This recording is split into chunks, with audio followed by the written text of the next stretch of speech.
బెయిల్పై విడుదలయ్యారు. So Delhi liquor scam కేసులో తిహార్ జైల్లో ఉన్నటువంటి కవిత బెయిల్పై విడుదలయ్యారు. అయితే బీఆర్ఎస్ శ్రేణులు సంబరాలు అంబరాన్ని అంటుతూ ఉన్నాయి. ది ఫైటర్ ఈజ్ బ్యాక్ అంటూ పెద్ద ఎత్తున బీఆర్ఎస్ పార్టీ నుంచి కవితకి ఎలివేషన్స్ వస్తూ ఉన్నాయి. అదేవిధంగా ఇంకా బీజేపీ తోటి డీల్ అయిపోయింది. బీఆర్ఎస్ను బీజేపీలో విలీనం చేయటే తరువాయి.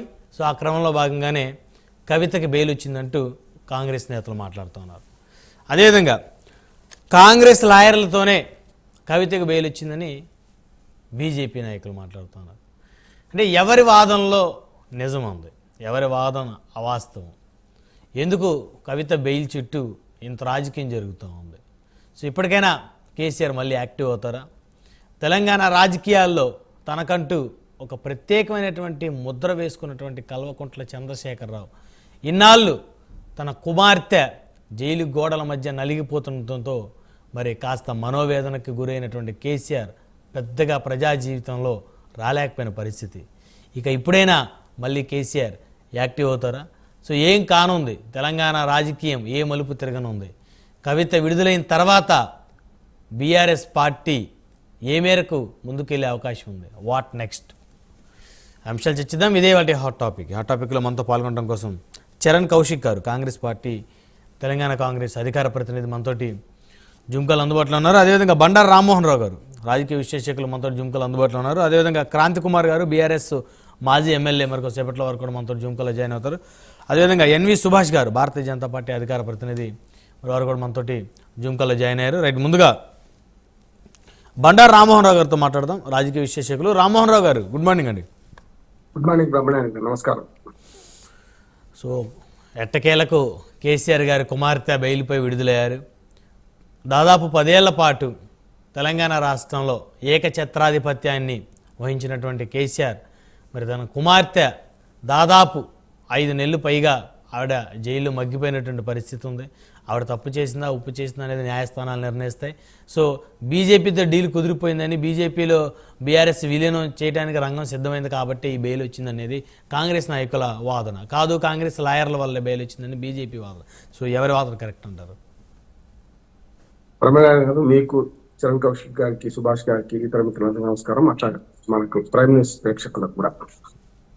నేను న్యాయవాదిగా సాంకేతిక అంశాలు మాట్లాడతాను. ఇక్కడ ఏంటంటే మైండ్ గేమ్ రాజకీయాలు 2 పార్టీలు చేస్తున్నాయి, బీజేపీ కాంగ్రెస్. ఎందుకంటే బీజేపీ బీఆర్ఎస్ ఒకటని కాంగ్రెస్ అంటుంది, కాంగ్రెస్ బీజేపీ ఒకటని బీఆర్ఎస్ అంటుంది.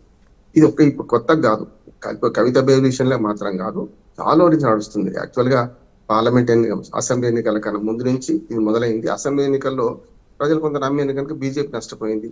మొన్నటి ఎన్నికల్లో టీఆర్ఎస్ నష్టపోయింది, ఎంపీ ఎన్నికలు. అంటే మొత్తం మీద మైండ్ గేమ్ రాజకీయాల్లో ప్రజలు ఒకసారేమో కాంగ్రెసే ప్రధాన ప్రతిపక్షం అనుకున్నారు, వాళ్ళని గెలిపించారు అసెంబ్లీలో. ఇక్కడ పార్లమెంట్ ఎన్నికలకు వచ్చేకల్లా వీళ్ళ ప్రచారం 2 పార్టీలకు లాభించింది, 2 జాతీయ పార్టీలకు. బీజేపీ బీఆర్ఎస్ నష్టపోయింది. ఏదైనా సరే, ఒక కవిత లిక్కర్ కేసు గురించి మాట్లాడుకునే ముందు మనం ఒకసారి వెనక్కి వెళ్తే న్యాయ వ్యవస్థలో ఎన్ని లోపాలు ఉన్నాయి. ఇప్పుడు 1970s మనం చూస్తే భగల్పూర్ జైల్లో 16 మంది ఖైదీల కళ్ళు పొడి చేశారు. ఇప్పటికి కూడా వేలాది మంది, లక్షలాది మంది అనొచ్చు, పేదలు, దళితులు బెయిల్ కోసం శక్తి లేక, లాయర్ని పెట్టుకునే శక్తి లేక ఏళ్ల తరబడి 3 నెలలు 6 నెలలు శిక్షలు పడే కేసుల్లో కూడా సంవత్సరాల తరబడి జైల్లో ఉంటున్నారు. మనం గమనించాలి. ఇవాళ సెక్యూరిటీ కనుక వీళ్ళు మాట్లాడుతున్నాం కానీ నిజంగా న్యాయ వ్యవస్థలో ఇంత జాప్యము, ఇంత ఈ రకంగా ఉంటే అసలు సామాన్యులకు న్యాయం ఎట్లా జరుగుతుంది? కవిత గారు కనుక 4 సార్లు 5 సార్లు బెయిల్ కోసం ప్రయత్నం చేశారు, ప్రముఖ లాయర్ని పెట్టుకున్నారు, చేశారు. ఇక్కడ రెండోది ఏంటంటే, మీరు అన్న ఆరోపణలు, ప్రత్యారోపణలు పూర్తిగా సరైనవి కావంటున్నారు, న్యాయ వ్యవస్థను అవమానించడం అంటున్నారు. ఇప్పుడు 5 సార్లు 6 సార్లు బెయిల్ పిటిషన్లో కింద రావసేను ఏవని కోర్టు నుంచి మొదలుకొని భంగపడ్డారు కదా కవిత గారు. అంటే ఇదే 45(1) క్లాస్ 1 కింద మనకు మనీ లాండరింగ్ కేసులో మహిళలకు ప్రత్యేక హక్కులు ఉన్నాయి, నిజంగానే ఉన్నాయి. మనకు చట్టం కూడా ఐపీసీలో కానీ ఇప్పుడు కొత్త న్యాయ సంహితలో కానీ చాలా హక్కులు ఉన్నాయి. మహిళలను సాయంత్రం 6 తర్వాత అరెస్ట్ చేయొద్దు, సూర్యోదయానికన్నా ముందు అస్తమయానికన్నా ముందు చేయాలి కానీ తర్వాత చేయొద్దు, పొద్దున కూడా సూర్యోదయం కన్నా ముందు అరెస్ట్ చేయొద్దు అని ఉన్నాయి చాలా. కానీ ఇవన్నీ పాటించకుండా హైకోర్టు కూడా తీర్పు చెప్పింది కదా పోయినసారి 45(1) మన వర్తించదు. చదువుకున్న మహిళ అని, చదువుకున్న మహిళ ఉండొద్దు కదా, ఎవరికైనా ఒకటే న్యాయం. వాళ్ళని నిన్న సుప్రీంకోర్టు తీర్పు చదివాను, అంటే స్పష్టంగా ఆ కీలకమైన అంశాలు చూస్తే మనకు మీరు అట్లా ఎట్లా తీర్పిస్తారని హైకోర్టును తప్పు పట్టింది కదా. ఇక్కడ బీజేపీ బీఆర్ఎస్ ఒకటే అని ఆరోపణ చేస్తున్న కాంగ్రెస్ పార్టీ గమనించాల్సింది ఏంటంటే, ఇక్కడ సుప్రీంకోర్టు అవమానించడమే కదా నేను అంటున్నా. రేపు పొద్దున ఇవి కనుక ప్రధానంగా నిన్న పొద్దున కూడా నేను మాట్లాడినారు, రేవంత్ రెడ్డి గారు జోస్యం చెప్పారు ఏమని, రేపు బెయిల్ వస్తే బీజేపీ బీఆర్ఎస్ ఒకటే అని చెప్పి ఖచ్చితంగా ప్రచారం చేసుకుంటారు, కాదంటలేదు నేను. దానికి సంబంధం ఏందని నేను అంటున్నా. నిజంగానే ఒకవేళ ఈడీ వకీళ్లు కానీ లేకుంటే మనకు సిబిఐ వకీళ్లు కానీ ఎక్కడైనా కవితకు బెయిల్ ఇవ్వడానికి మాకు అభ్యంతరం లేదని తెలిపారా, నిరభ్యంతర సర్టిఫికెట్ ఇచ్చారా? కోర్టులో స్పష్టంగా వాదన జరిగినాయి, విపక్షాలు వాదన చేసినాయి. కోర్టు ఏమన్నదంటే మీకు దర్యాప్తు పూర్తయిందా లేదా అడిగింది, దర్యాప్తు పూర్తయింది. తర్వాత ఇంకో మాట ఏమన్నది, మీరు ఛార్జ్ షీట్ దాఖలు చేశారా, ఇంకా ఫైనల్ ఛార్జ్ షీట్ ఇదేనా అన్నది. అదే అన్నది. అన్నకి ఏముంటది? నిజంగా చెప్పాలంటే మానవ హక్కుల ప్రకారం అయితే, పౌర హక్కుల ప్రకారం అయితే ఒక మనిషిని నిర్బంధించడం ఎప్పుడు చేయాలంటే విదేశాలకు పారిపోతారనో లేకపోతే సాక్షులను ప్రభావితం చేస్తారనో ఈ కేసును పక్కదారి పట్టిస్తారో ఉన్నప్పుడు మాత్రమే చేస్తారు. కనుక హక్కు అంటే స్వేచ్ఛ అనేది ప్రజాస్వామ్యంలో హక్కు ప్రజలకు, ఎవరైనా నాకు కాదు మీకు కాదు ఎవరికైనా సరే. కానీ ఈ హక్కును కాలు రాస్తూ కొంతమంది జడ్జీలు కానీ కింది స్థాయిలో కానీ మేడప్ మైండ్తోనే ఉంటున్నారు. నేను చాలాసార్లు బెయిల్ పిటిషన్ వేసినప్పుడు ఏమంటానంటే, అయ్యో పాస్ ఎనీ ఆర్డర్స్ అంటాను, హైకోర్టు కన్నా వెళ్తాం కదా. ఇప్పుడు అదే జరిగింది. కింది కోర్టు 3 సార్లు బెయిల్ నిరాకరించింది, హైకోర్టు నిరాకరించింది. ఇప్పుడు మార్గమైంది అత్యున్నతమైన న్యాయస్థానం కదా, ద్విసభ్య బెంచి తీర్పు ఇచ్చింది కదా. దీన్ని పట్టుకొని మీ రాజకీయాల కోసం కోర్టులను లాగితే ఏమవుద్ది అంటే, రేపు పొద్దున కోర్టు కనుక ఇది ఇంగ్లీష్ లో తర్జుమా అయి రేపు పొద్దున కోర్టు దృష్టికి పోతే రేవంత్ రెడ్డి గారు కానీ లేకుంటే బీజేపీ నాయకులు కూడా మాట్లాడుతున్నారు, ఈ ఇద్దరు కూడా రేపు సుమోటోకి జైలు పోయే అవకాశం ఉంటుంది రేపు కేసు ఫైల్ అయితే. సుప్రీంకోర్టు తీర్పును కూడా రాజకీయ పార్టీలు ప్రభావితం చేస్తాయి అంటే ఉన్నాయి, కాదట్లేదు.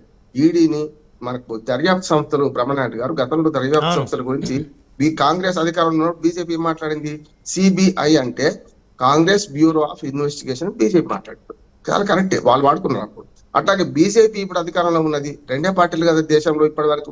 జనతా పార్టీ మధ్యన వచ్చినా దాని అవశేషమే కదా, మొత్తం మీద ఇవన్నీ రెండే పార్టీలు పాలించినాయి కదా. అంటే న్యాయ వ్యవస్థలో ఇలాంటి అత్యున్నత న్యాయస్థానాలు కానీ ఎంక్వైరీ సంస్థలు కానీ ఇవన్నీ కూడా ప్రభుత్వం అధికారంలో ఉన్న ప్రభుత్వం మాట ఉంటాయా? ఎంక్వైరీ సంస్థలు ప్రభావితం అవుతున్నాయి, నేను స్పష్టంగా ఒప్పుకుంటున్నా. ఎంక్వైరీ సంస్థలు ప్రభావితం అవుతాం. మంచి ఉదాహరణ మొన్న సీఎం రమేష్ గారు కానీ ఇతరత్ర వాళ్ళు మన 2-3 ఎంపీలు కానీ తెలుగుదేశం నుంచి కాంగ్రెస్ మార్గం ఏమైంది అంటే, జగన్మోహన్ రెడ్డి గారు రహస్య మిత్రుడిగా ఉన్నప్పుడు బీజేపీ 10 ఏళ్లుగా సాగదీస్తుంది కదా, బీజేపీ కదా 10 ఏళ్ళుగా అధికారంలో ఉంది కదా, 11 సంవత్సరాలు నడుస్తున్నది. కనుక నేనేమంటున్నాను అంటే, దర్యాప్తు సంస్థలను ఆనాడు కాంగ్రెస్ దుర్వినియోగం చేసింది, వాళ్ళ బీజేపీ దుర్వినియోగం చేస్తుంది. కానీ కోర్టు దాకా పోవద్దు, కోర్టులు బయట పరిస్థితులకు ప్రభావాలకు లొంగవు అని నేను అంటున్నాను ఇప్పటికి కూడా. కాకపోతే టైం పడుతుంది, దేర్ హాయ్ మగర్ అంధేర్ నహే అని సామెత తెలంగాణలో. అందుకనే ఆలస్యమైన కవితను సమర్థిస్తలేడు. కవిత నిందితురాలు మాత్రమే ఇప్పటికి కూడా, నేరస్తులు కాదు. నేరస్తులు ఎప్పుడైతారు, ట్రయల్ పూర్తయినాక అవుతుంది. అంతేందుకు బ్రహ్మనాయుడు గారు మనకు పౌర హక్కుల సంఘ నాయకుడు, మన సాయిబాబా గారు వికలాంగుడు, 90% వికలాంగులు ఉన్నాని జైల్లో పెట్టిండ్రు కింది స్థాయి కోర్టు తీర్పిస్తే. 10 ఏళ్ల తర్వాత 12 ఏళ్ల తర్వాత ఇవాళ సుప్రీంకోర్టు తీర్పు చెప్తే నిజంగా న్యాయం ఎవరు చెప్పాలి? ఈ 10 ఏళ్ల జైలు శిక్షకి ఎవరు పరిహారం చెల్లించాలి? అందుకని నేనేమంటే నిందితులుగా చూద్దాం. మీరు రాజకీయ ప్రయోజనాలు చాలా ఉండొచ్చు, రాజకీయ ప్రయోజనాలు వేరు, నిందితులు చూడాలి. నేరస్తులు అయినప్పుడు జరిగిపోతారు వద్దన్న.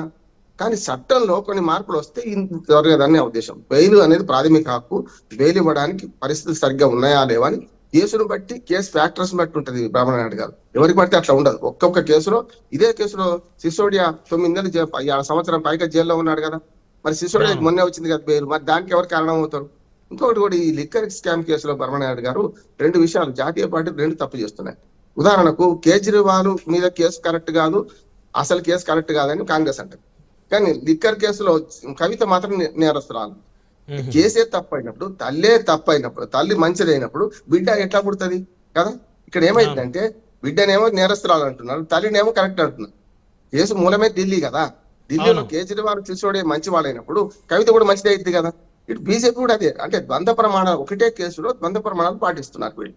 కానీ వీళ్ళు రాజకీయ ప్రయోజనాల కోసం మైండ్ గేమ్ ఆడుతూ ప్రజల అసలైన సమస్యలను దూరం పెట్టడానికి, అసలైన సమస్యలు ప్రజల భాషలోనికి రావకపోవడానికి ఇది కారణమవుతుంది. ఇవాళ అవినీతి ఆరోపణలు ఎదుర్కొంటున్న టీఆర్ఎస్ బీఆర్ఎస్ అదే పని చేస్తుంది, అంటే వేరు ఈ తెలంగాణ రాష్ట్రంలో ప్రభుత్వం మారినప్పుడు 8 నెలలుగా ఏం చేస్తుంది కాంగ్రెస్ ప్రభుత్వం అంటే ఈ విచారణల పేరు మీద, ఉదాహరణకు మొట్టమొదటి మేడిగడ్డ, తర్వాత గొర్రెల స్కాము, తర్వాత టెలిఫోన్ స్కాము, ఇవాళ కవిత పేరు, ఇట్లా ఇవన్నీ ఏమైతుందంటే నిజమైన హామీలు ఏవైతే వీళ్ళు ఇవాళ ఇచ్చిండ్రో ఆ హామీలు నెరవేర్చకపోతే ప్రజల్ని తిరుగుబాటు వస్తుంది కదా.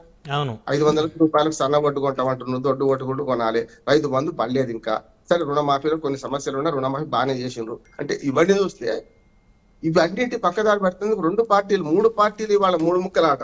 అంటే ప్రజల సమస్యలు పక్కకు పోవడానికే ఈ రాజకీయ దుమారం Right. చెప్తున్నారు. పంచాయతీ ఎన్నికలు దీన్ని వాడుకోవడానికి చెప్తున్నారని నా ఉద్దేశం.